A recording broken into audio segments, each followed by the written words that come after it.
شفق T V کے دیکھنے اور سننے والے محترم دوستو، میں ہوں سید زبیر شاہ اور آپ تمام دیکھنے اور سننے والوں کو السلام علیکم۔ ویڈیو کا آغاز کرنے سے پہلے چینل پر نئے آنے والے دوستوں سے التماس ہے کہ ہمارے چینل کو لائک اور سبسکرائب کریں تاکہ ہماری ہر نئی آنے والی ویڈیو آپ تک سب سے پہلے پہنچے۔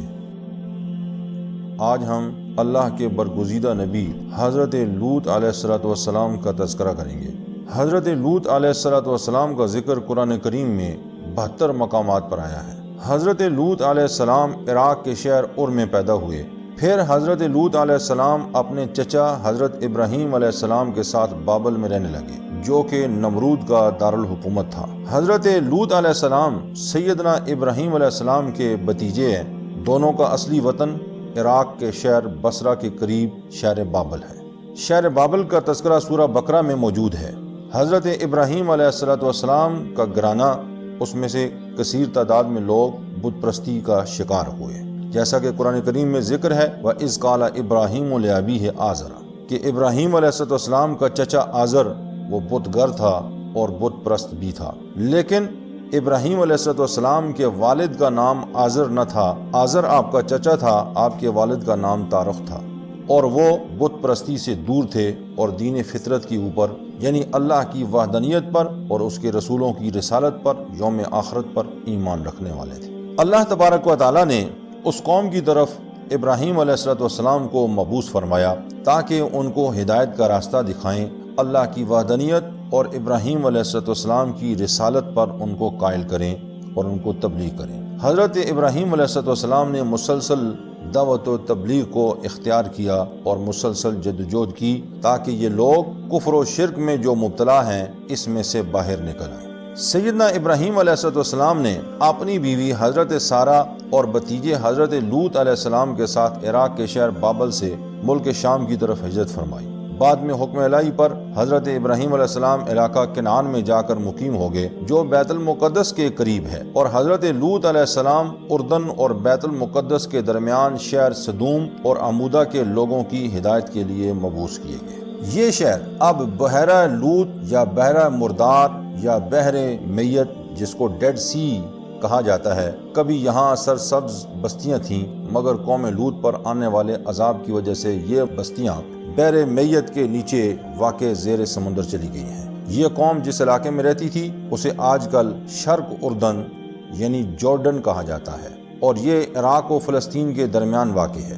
یا بائبل میں اس قوم کا صدر مقام صدوم بتایا گیا ہے، جو بحیرہ مردار کے قریب کسی جگہ واقع تھا۔ تلمود میں لکھا ہے کہ صدوم کے علاوہ ان کے 4 بڑے شہر اور بھی تھے، اور ان شہروں کے درمیان کا علاقہ ایسا گلزار بنا ہوا تھا، ایسے باغات تھے کہ میلوں تک بس باغ ہی باغ دکھائی دیتے تھے، جس کے جمال کو دیکھ کر انسان پر مستی طاری ہونے لگتی تھی۔ مگر آج اس قوم کا نام و نشان دنیا سے بالکل ناپید ہو چکا ہے، اور یہ بھی متعین نہیں ہے کہ اس کی بستیاں ٹھیک کس مقام پر واقع تھیں۔ اب صرف بحیرہ مردار یعنی ڈیڈ سی ہی اس کی ایک یادگار باقی رہ گیا ہے، جسے آج تک بحر لوط کہا جاتا ہے۔ حجاز سے شام اور عراق سے مصر جاتے ہوئے یہ تباہ شدہ علاقہ راستے میں پڑتا ہے، اور عموماً قافلوں کے لوگ تباہی کے ان آثار کو دیکھتے ہیں جو اس پورے علاقے میں آج تک نمایاں ہیں۔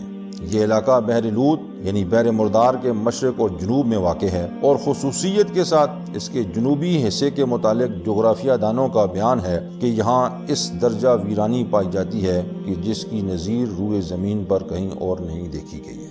حضرت لوط علیہ السلام نے جب صدوم میں آ کر قیام کیا، دیکھا کہ یہاں کے باشندے بے حیائی اور برائی میں مشغول ہیں، اس قدر بے حیائی میں مبتلا ہیں۔ الامان الحفیظ، دنیا کی کوئی برائی ایسی نہیں تھی جو ان میں موجود نہ ہو، اور کوئی خوبی ایسی نہ تھی جو ان میں پائی جاتی ہو۔ حضرت لوط علیہ السلام 20 برس ان لوگوں کو تبلیغ کرتے رہے، راہ حق کی طرف بلاتے رہے، اللہ کی وحدانیت کا درس دیتے رہے۔ شہر صدوم، اس شہر کی بستیاں یہاں آباد اور نہایت سرسبز و شاداب تھیں، اور وہاں طرح طرح کے اناج اور قسم قسم کے پھل اور میوے بکثرت پیدا ہوتے تھے، جو شہر کی خوشحالی کی وجہ سے اکثر جا بجا کے لوگ مہمان بن کر ان آبادیوں میں آیا کرتے تھے، اور شہر کے لوگوں کو ان مہمانوں کی مہمان نوازی کا بار اٹھانا پڑتا تھا۔ اس لیے اس شہر کے لوگ مہمانوں کی آمد سے بہت ہی قبیلہ خاطر اور تنگ دل ہوتے تھے، مگر مہمانوں کو روکنے اور بگانے کی کوئی صورت نظر نہیں آ رہی تھی۔ اس ماحول میں ابلیس نے ایک بوڑھے کی صورت میں نمودار ہو کر اور ان لوگوں سے کہنے لگا، اگر تم لوگ مہمانوں کی آمد سے نجات چاہتے ہو تو اس کی یہ تدبیر ہے کہ جب بھی کوئی مہمان تمہاری بستی میں آئے تو تم لوگ زبردستی اس کے ساتھ بدفعلی کرو۔ چنانچہ سب سے پہلے ابلیس خود ایک خوبصورت لڑکے کی شکل میں مہمان بن کر اس بستی میں داخل ہوا اور ان لوگوں سے خوب بدفعلی کرائی۔ اس طرح یہ فعل بد ان لوگوں نے شیطان سے سیکھا۔ پھر رفتہ رفتہ اس برے کام کے یہ لوگ اس قدر عادی بن گئے کہ عورتوں کو چھوڑ کر مردوں سے اپنی شہوت پوری کرنے لگے۔ بحوالہ تفسیر مزری۔ چنانچہ حضرت لوط علیہ السلام نے ان لوگوں کو اس فعل بد سے منع کرتے ہوئے اس طرح واضح فرمایا کہ اے میری قوم، تم وہ بے حیائی کرتے ہو جو تم سے پہلے جہان میں کسی نے نہ کی۔ تم مردوں کے پاس شہوت سے جاتے ہو عورتوں کو چھوڑ کر، بلکہ تم لوگ حد سے گزرے ہوئے ہو۔ دنیا کی سرکش، متمدد، بد اخلاق و بد اقوام کی دسیوں عیوب کے علاوہ یہ قوم ایک ایسی خبیث عمل کی موجد تھی، یعنی اپنی نفسانی خواہشات کو پورا کرنے کے لیے وہ عورتوں کے بجائے مرد یا لڑکوں سے اختلاط رکھتے تھے۔ دنیا کی قوموں میں اس عمل کا اس وقت تک قطعاً کوئی رواج نہ تھا۔ یہی بدبخت قوم ہے جس نے اس ناپاک عمل کی ایجاد کی۔ اس عمل کا نام لواطت مشہور ہے۔ اللہ تعالیٰ نے ان کی سر عام بے حیائی کا تذکرہ اس انداز میں کیا ہے، اَإِنَّكُمْ لَتَأْتُونَ الرِّجَالَ وَتَقْطَعُونَ السَّبِيلَ وَتَأْتُونَ فِي نَادِيكُمُ الْمُنكَرَ۔ کیا تم لذت کے ارادے سے لڑکوں کی طرف مائل ہوتے ہو اور مسافروں کی رازنی کرتے ہو اور اپنی مجلسوں میں ناپسندیدہ کام کرتے ہو؟ سب سے بڑی برائی جو لوط علیہ السلام کی قوم میں تھی وہ لواطت کی برائی تھی، مردوں سے بدفعلی کرنے کا عمل۔ یہ برائی ان میں کثرت سے پائی جاتی تھی، اور مسافروں اور گزرنے والوں کے راستہ میں بیٹھ جانا، ان کا راستہ روکنا اور زبردستی ان سے برائی کا مرتکب ہونا، راستے میں بیٹھ کر ڈاکہ زنی، لوگوں کو قتل کرنا اور ان کا مال لوٹنا، عورتوں کی طرح مہندی لگانا، مزاح میں فحش کلامی کرنا، گالی دینا ان کی عادات میں شامل تھا۔ امام اسحاق بن بشر الخطیب اور ابن عساکر رحمہ اللہ نے حضرت الحسن رحمہ اللہ سے روایت کیا ہے، فرماتے ہیں کہ رسول اللہ صلی اللہ علیہ وآلہ وسلم نے فرمایا، 11 بری عادتیں قوم لوط نے اپنائیں، ان کی وجہ سے وہ ہلاک ہوئے، مگر میری امت اس پر ایک خصلت کا اضافہ کرے گی، مردوں کا مردوں سے برائی کرنا۔ نمبر 2 غلطیوں سے ڈیلے پھینکنا، نمبر 3 کنکریاں پھینکنا، نمبر 4 کبوتروں سے کھیلنا، نمبر 5 دف بجانا، نمبر 6 شراب پینا، نمبر 7 داڑھی کٹوانا، نمبر 8 مونچھیں بڑھانا، نمبر 9 سیٹیاں بجانا، نمبر 10 تالیاں بجانا، نمبر 11 ریشم کا لباس پہننا۔ اور میری امت ان برائیوں پر ایک اور خصلت کا اضافہ کرے گی، اور وہ عورتوں کا عورتوں کے ساتھ بدفعلی کرنا ہے۔ بحوالہ تاریخ ابن عساکر۔ حضرت لوط علیہ السلام کے مقام تبلیغ اسلام کو قرآن پاک میں المتفقہ سے تعبیر کیا گیا ہے۔ تفسیر مواہب علمیہ میں سورہ اعراف کی تفسیر میں مذکور ہے کہ اللہ تعالیٰ نے آپ کو اہل متفقہ کی ہدایت کے لیے مبعوث فرمایا تھا۔ اہل متفقہ 5 شہروں میں آباد تھے، ان میں سے ایک شہر کا نام سدوم تھا، یہ سب سے بڑا شہر تھا۔ باقی شہر ادما، سبا، بودا، سعودہ تھے۔ ہر شہر میں 1,00,000 نفوس آباد تھے۔ بحوالہ در منصور۔ حضرت لوط علیہ السلام کے اصلاحی اور مصلحانہ آواز کو سن کر ان کی قوم نے نہایت بے باکی اور انتہائی بے حیائی کے ساتھ کیا کہا، اس قوم کی بات قرآن کی زبان سے سنیے۔ وَمَا كَانَ جَوَابَ قَوْمِهِ إِلَّا أَنْ قَالُوا أَخْرَجُوهُمْ مِنْ قَرْيَتِكُمْ إِنَّهُمْ أُنَاسٌ يَتَطَهَّرُونَ۔ ارشاد ربانی ہے، اور اس کی قوم کا کچھ جواب نہ تھا مگر یہی کہنا کہ ان کو اپنی بستی سے نکال دو، یہ لوگ تو پاکیزگی چاہتے ہیں۔ جب قوم لوط کی سرکشی اور بدفعلی قابل ہدایت نہ رہی تو اللہ تعالیٰ کا عذاب آ گیا۔ چنانچہ حضرت جبرائیل علیہ السلام چند فرشتوں کے ہمراہ آسمان سے اترے، پھر یہ فرشتے مہمان بن کر حضرت لوط علیہ السلام کے پاس پہنچے، اور یہ سب فرشتے بہت ہی حسین اور خوبصورت لڑکوں کی شکل میں تھے۔ اب مہمانوں کے حسن و جمال کو دیکھ کر اور قوم کی بدکاری کا خیال کر کے حضرت لوط علیہ السلام بہت فکر مند ہوئے۔ تھوڑی دیر بعد قوم کے بدفعلوں نے حضرت لوط علیہ السلام کے گھر کا محاصرہ کر لیا اور ان مہمانوں کے ساتھ بدفعلی کے ارادے سے دیوار پر چڑھنے لگے۔ حضرت لوط علیہ السلام نے نہایت دل سوزی کے ساتھ ان لوگوں کو سمجھانا اور اس برے کام سے منع کرنا شروع کر دیا، مگر یہ بدفعل اور سرکش قوم اپنے بےہودہ اور برے اقدام سے باز نہ آئی تو آپ اپنی تنہائی اور مہمانوں کے سامنے رسوائی سے تنگ دل ہو کر اور زیادہ رنجیدہ اور غمگین ہو گئے۔ فرشتے اب تک یہ منظر خاموشی سے دیکھ رہے تھے۔ جب ان اوباشوں کی گستاخی اور حضرت لوط علیہ السلام کی پریشانی اور بے بسی کی انتہا ہو گئی تو فرشتے گویا ہوئے، اے لوط علیہ السلام، گھبرائیے نہیں، دروازہ کھول دیجئے اور ان مسخروں کو آگے آنے دیجئے۔ ہم لڑکے تھوڑی ہی ہیں کہ یہ آگے بڑھ کر ہم کو دبوچ لیں گے۔ ہم اللہ کے بھیجے ہوئے فرشتے ہیں اور ہمیں اس لیے بھیجا گیا ہے کہ ہم ان بستیوں کو تہ و بالا کر کے رکھ دیں۔ آپ ایسا کریں کہ رات کا جب کچھ حصہ گزر جائے تو اپنے گھر والوں کو ہمراہ لے کر یہاں سے چلے جائیے، لیکن آپ کی بیوی آپ کے ساتھ نہیں جا سکتی، اس کا انجام وہی ہوگا جو دوسرے مجرموں کا ہوگا۔ اب ان ظالموں کی مہلت کی گھڑیاں ختم ہو گئیں، صرف صبح ہونے کی دیر ہے اور صبح کا طلوع ہونے میں اب زیادہ وقت نہیں ہے۔ فرشتوں نے یہ بھی کہا، اے لوط علیہ السلام اور مومنین میں سے کوئی شخص پیچھے مڑ کر اس بستی کی طرف نہ دیکھے، ورنہ وہ بھی اس عذاب میں گرفتار ہو جائے گا۔ چنانچہ حضرت لوط علیہ السلام اپنے گھر والوں اور مومنین کو ہمراہ لے کر بستی سے باہر نکل گئے۔ پھر حضرت جبرائیل علیہ السلام اس شہر کی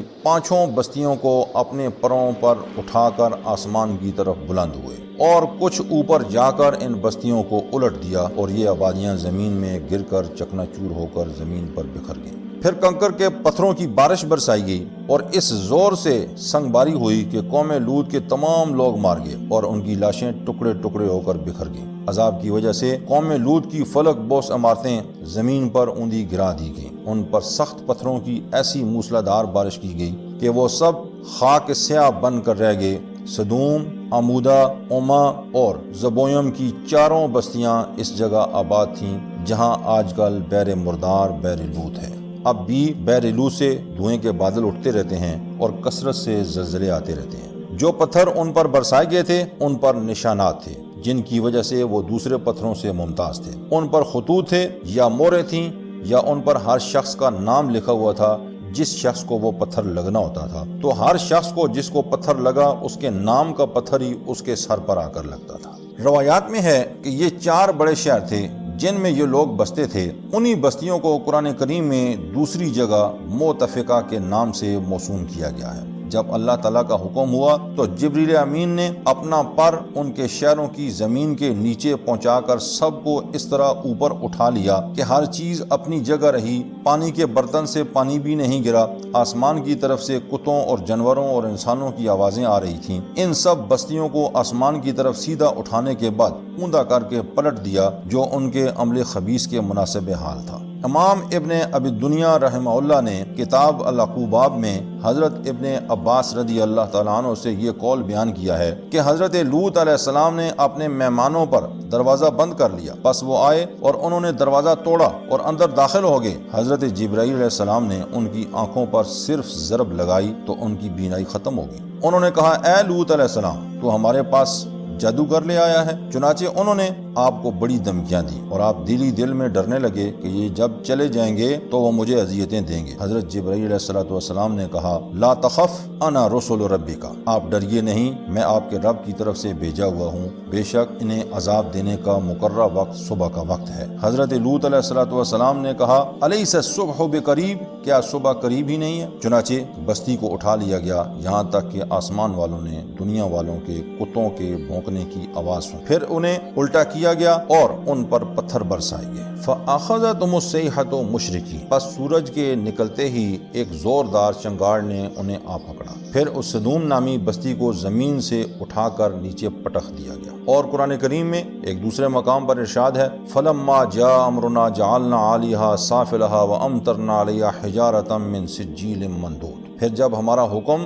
آ پہنچا تو ہم نے اس بستی کو اوپر نیچے الٹ پلٹ کر دیا اور ان پر پتھروں کی بارش برسائی جو تہ بتہ اترتے تھے، یہ پتھر نشاندار پتھر تھے۔ وَأَمْطَرْنَا عَلَيْهِمْ مَطَرًا فَانظُرْ كَيْفَ كَانَ عَاقِبَةُ الْمُجْرِمِينَ، اور ہم نے ان پر ایک طرح کا ایسا می برسایا، پھر دیکھ لو اب کہ مجرموں کا انجام کیسا ہوا ہے۔ یعنی لوط علیہ السلام کو ملائکہ کے ذریعے اللہ تعالیٰ نے اپنا قطعی فیصلہ سنا دیا کہ عذاب میں اب کچھ دیر نہیں ہے، ابھی صبح کے وقت اس قوم کا بالکل خاتمہ کر دیا جائے گا۔ ان دونوں آیتوں کی روشنی میں علماء نے لکھا ہے کہ عذاب صبح ہوتے ہی شروع ہوا اور اشراق تک سب معاملہ ختم ہو گیا، حتیٰ کہ اس قوم کا اگر کوئی شخص بستی سے باہر تھا یا چلا گیا تھا تو اس کو وہیں پتھروں کے عذاب سے ہلاک کر دیا گیا۔